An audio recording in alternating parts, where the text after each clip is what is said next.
Écoute et parole. Pour écouter, méditer et échanger autour des textes liturgiques du dimanche et des jours de grandes assemblées ecclésiales. Écoute et parole. Pour garder le contact avec la parole de Dieu, où que l'on soit et quoi que l'on fasse. Présenté et réalisé par le Père Kwadou Ledoux.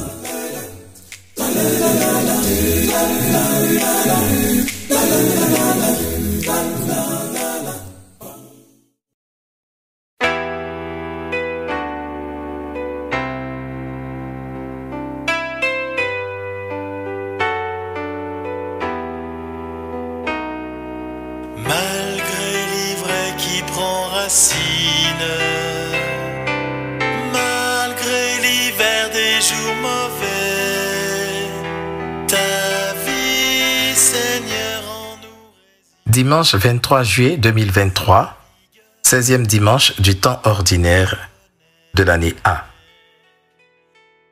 Lecture du livre de la sagesse, chapitre 12, versets 13 et versets 16 à 19. Il n'y a pas d'autre Dieu que toi, qui prenne soin de toutes choses. Tu montres ainsi que tes jugements ne sont pas injustes. Ta force est à l'origine de ta justice, et ta domination sur toutes choses te permet d'épargner toutes choses. Tu montres ta force si l'on ne croit pas à la plénitude de ta puissance. Et ceux qui la bravent sciemment, tu les réprimes. Mais toi qui disposes de la force, tu juges avec indulgence, tu nous gouvernes avec beaucoup de ménagement, car tu n'as qu'à vouloir pour exercer ta puissance. Par ton exemple, tu as enseigné à ton peuple que le juste doit être humain. À tes fils, tu as donné une belle espérance. Après la faute, tu accordes la conversion. Parole du Seigneur, nous rendons grâce à Dieu.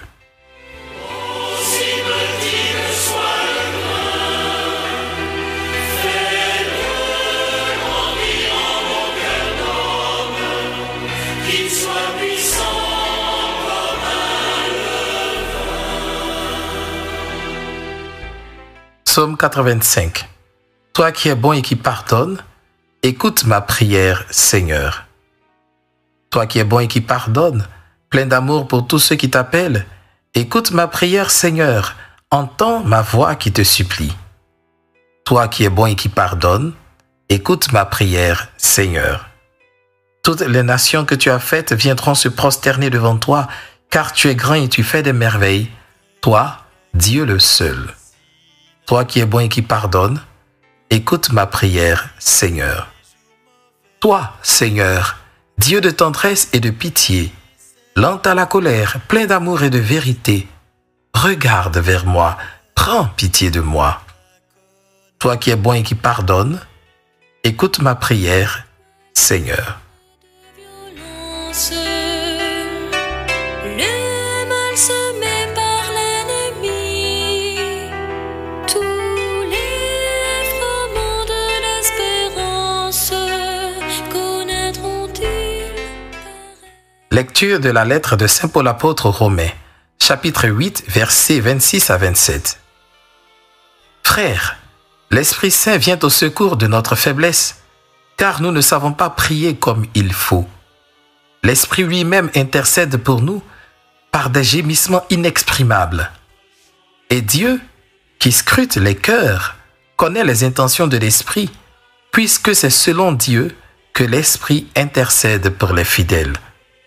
Parole du Seigneur, nous rendons grâce à Dieu.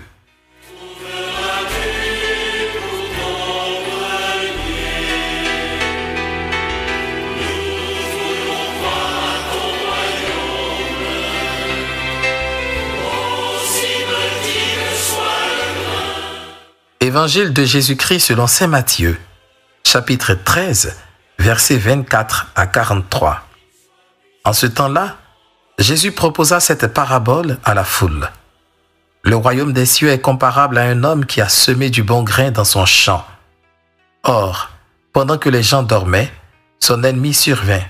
Il sema de l'ivraie au milieu du blé et s'en alla.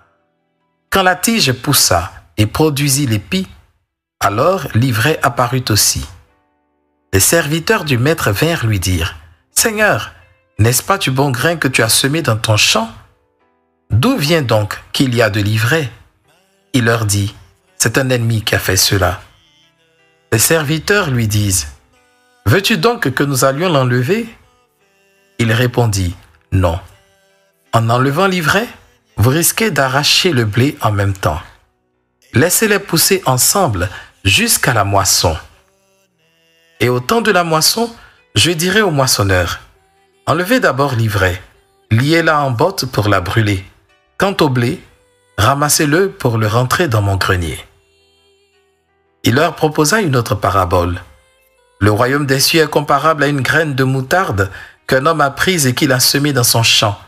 C'est la plus petite de toutes les semences, mais quand elle a poussé, elle dépasse les autres plantes potagères et devient un arbre, si bien que les oiseaux du ciel viennent et font leur nid dans ses branches. Il leur dit une autre parabole.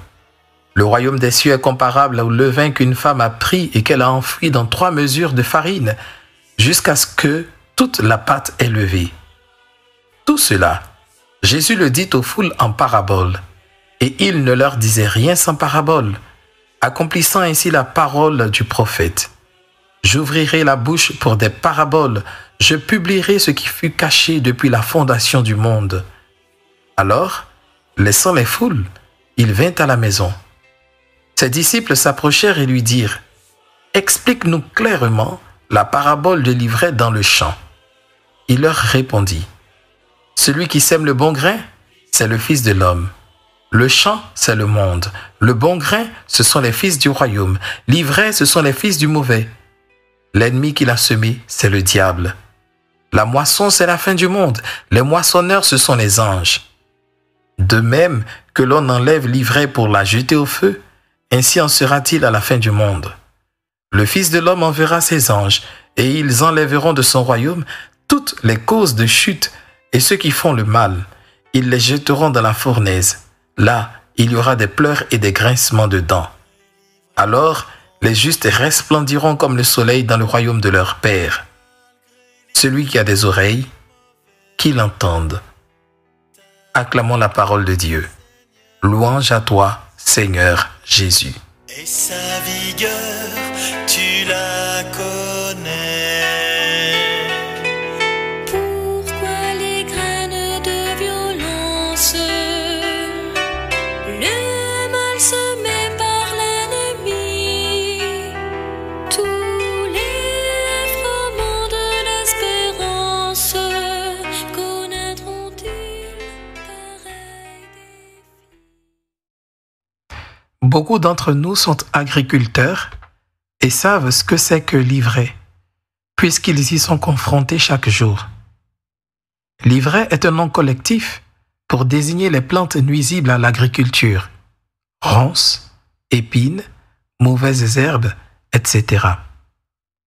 Jésus emploie ici ce mot pour désigner les fils du mauvais, ceux qui font le mal. Quand on lit cette parabole du bon grain et de l'ivraie, on pourrait être tenté d'avoir une vision binaire, voire manichéenne du monde. D'un côté, les méchants, destinés au châtiment éternel, de l'autre, les bons, appelés à la vie éternelle en Dieu. Je ne suis pas sûr que ceux qui voient ainsi se comptent eux-mêmes parmi les méchants. Le fait est que personne n'est indéfiniment bon et personne n'est irrémédiablement mauvais. En chacun de nous, il y a du bon grain et de l'ivraie, des qualités et des défauts, des valeurs et des vices, des forces et des faiblesses. Nous sommes capables de bien agir, mais aussi de mal agir. Nous sommes continuellement en face de choix dont l'issue n'est pas certaine à l'avance. Pourtant, il y a des personnes qu'on considère comme l'ivraie, des plaies, des dangers pour notre société, des freins à notre épanouissement, des obstacles sur notre route. Peut-être parce que le mal et la méchanceté ont pris plus de place dans leur vie que le bien. Il peut s'agir de ce dictateur qui provoque tant de désolation, des adeptes de ce parti politique ou ce courant de pensée qu'on ne supporte pas, de ce criminel impénitent qui a fait tant de mal. On veut qu'il soit neutralisé, voire retiré du milieu des vivants, le plus tôt possible. Mais il nous faut faire attention, car cette haine qui monte en nous peut nous conduire aux pires extrêmes. L'histoire nous rappelle que c'est ainsi que sont nées les pires folies humaines.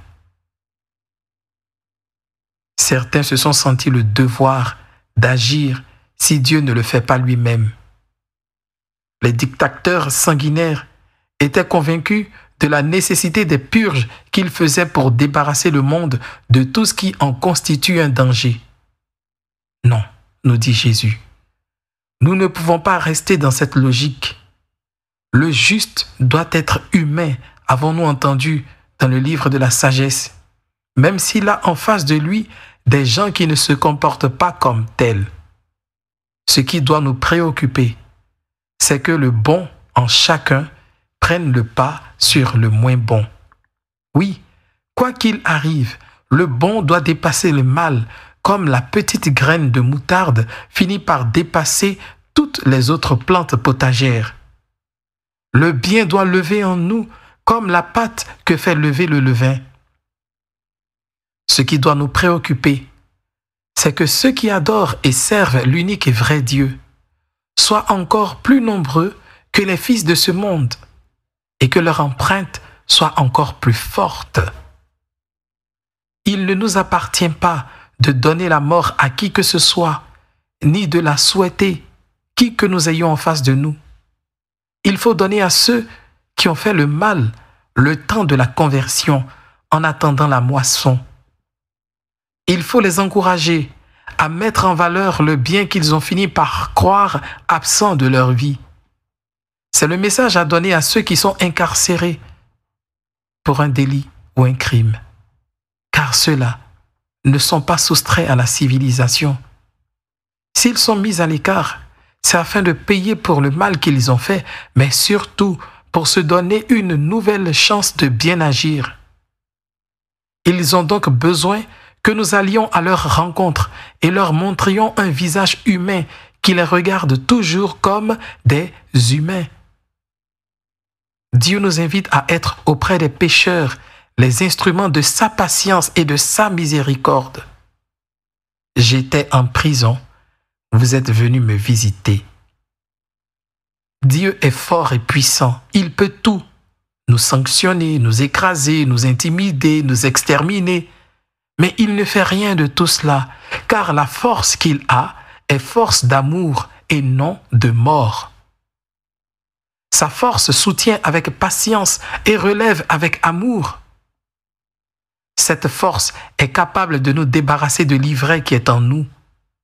C'est pourquoi il ne faut pas hésiter un seul instant à courir vers lui afin de lier en boîte l'ivraie qui a grandi en nous à travers le sacrement de la réconciliation et la jeter dans le feu. Ceci nous permettra de faire lever en nous la pâte de la bonté et de la sainteté. Dans l'Évangile, Jésus nous a fait comprendre que l'ennemi profite toujours des moments de fatigue, d'engourdissement, de relâchement dans la vie spirituelle, bref, des moments de fragilité spirituelle pour semer l'ivraie. Il nous faut donc continuellement appeler la force de l'Esprit Saint, le seul capable de nous garder vigilants et de venir au secours de notre faiblesse, pour que notre cœur reste un champ de bon grain et non d'ivraie. Nous pouvons donc dire cette prière. Esprit Saint, viens dans nos cœurs, car nous sommes faibles.